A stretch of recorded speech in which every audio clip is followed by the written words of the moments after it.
Si vous êtes déjà tombé sur une vidéo bien-être où quelqu'un vous affirme la main sur le cœur que le lait est inflammatoire, eh bien vous êtes loin d'être seul.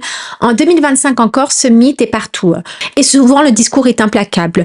Le lait augmente l'inflammation chronique, c'est prouvé. Le lait acidifie le corps, c'est prouvé. Et on est la seule espèce à boire du lait. Le seul problème, c'est que la science, la vraie, pas celle des coachs en alignement énergétique, ne montre absolument pas ça. Et là, je te parle pas d'un article isolé mal traduit. Je parle de méta-analyse, de revues systématiques, de données sur des milliers d'humains, pas juste de souris et une éprouvette. Alors, il faut savoir déjà ce que c'est une inflammation, parce que beaucoup en parlent et ne savent pas ce que c'est. Alors, quand on parle d'inflammation, on ne parle pas de rougeur après s'être cogné le tibia, on est d'accord.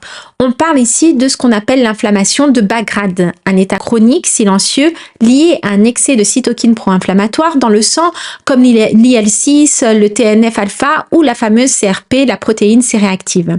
Et cette inflammation, quand elle devient chronique, peut effectivement être un terrain de risque pour les maladies cardiovasculaires, le diabète de type 2, certaines maladies auto-immunes. Donc c'est un vrai sujet.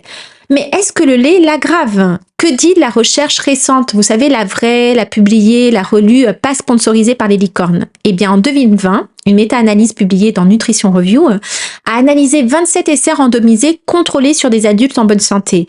Tous mesuraient des marqueurs d'inflammation en lien avec la consommation de produits laitiers comme le lait, les yaourts et le fromage.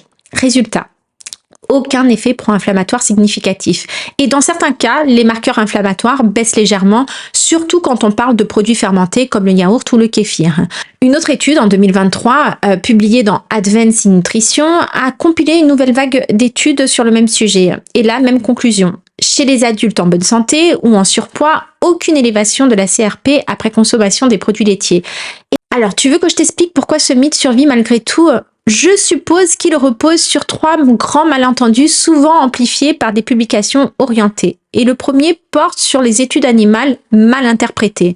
Certains articles diffusent que le lait provoque des réactions inflammatoires chez la souris. Oui, mais ça a été testé sur des souris mutantes qui sont particulièrement sensibles aux protéines de lait et ça ne se traduit pas chez l'être humain. Et malheureusement, cette nuance disparaît dans certains blogs grand public.